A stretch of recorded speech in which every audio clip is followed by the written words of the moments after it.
let's talk about arthritis. Now I'm an orthopedic surgeon.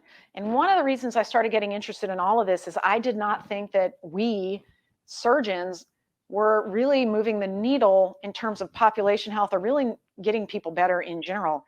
Sure, we do some cool surgeries and there's, we do a lot of biomechanical studies showing the strength of this suture anchor versus that suture anchor, or the wear quality of this piece of plastic in a total knee versus that piece of plastic in a total knee. But when you take a step back and look at the big picture, the rates of pain have never decreased, they've gone up. This is people complaining of pain. The rates of disability have not decreased, they've gone up. The rates of pain medicine use have not decreased, they've gone up. The rates of malaise and depression and fatigue from pain, they haven't gotten better, they've gone up. Despite the fact that we are technologically better and better and better, more and more proficient, better systems, better drugs, what have you. So I took a step back and I started thinking, what are we doing? And that's when I started going down this path of what is really going on here. And what I find fascinating is while the guys in the cardiovascular world, hypertension world, bariatric or obesity world, diabetes world, a lot of them are starting to come around to this chronic inflammation, oxidative stress, excess energy being the source of all problems, the foundation of modern disease.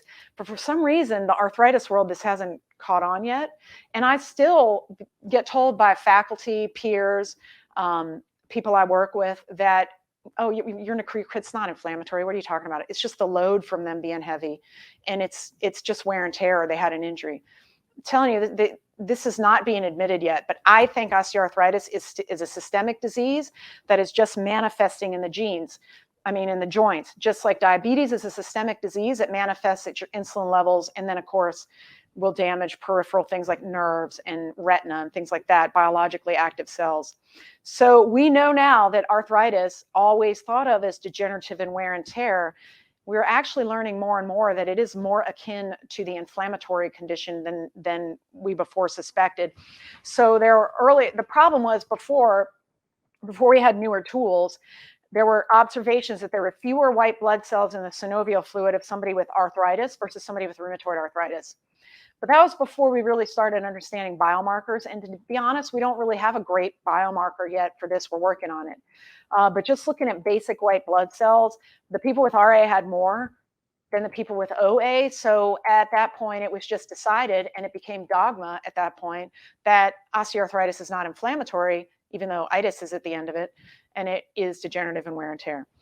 Well, now we know it's innate immune activation from cartilage damage, and the cartilage damage can be from anything, from mitochondrial poor health to systemic attack because of chronic inflammation, because of poor diet or tobacco use or whatnot, and it can be from injury.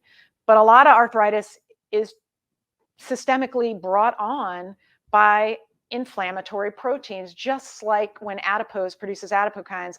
They don't just attack the atherosclerotic plaque or damage the cell membranes in the heart muscle. They're also attacking the cartilage, the tendons, the ligaments, and the connective tissue, and causing what we think of as arthritic pain. So the state of chronic low-grade inflammation that manifests in joints, muscle, and connective tissue, that is arthritis. It is not a degenerative wear and tear disease, although it's often thought of that. Why? Because it manifests at 50, 60, 70 years old. Well, that's when all of this stuff always manifests in all of the different systems, because it does take a number of years for this inflammation to do its thing. A high sensitivity CRP is strongly associated with the progression of knee arthritis. That's been shown in studies. So again, high sensitivity CRP is a marker for a future cardiovascular event. If you have a high CRP, you can pretty much assume you probably have arthritis too, and you're going to have a future musculoskeletal event as well. And then they've done studies where when they did this is a picture of somebody getting a total knee arthroplasty or a total knee put in. That's the knee's been opened up and bent, and that device is on the end of the femur bone, and they're about to cut off the damaged cartilage and then put in metal and plastic. And that's the best we can do right now. We basically remove your joint and put in metal and plastic. Think about that. Anyway, when they sent off samples of this to the lab, they noted high levels of CRP and IL-6 in the synovitis of total knee patients, but yet nobody called it inflammatory. And only now are we beginning to understand this.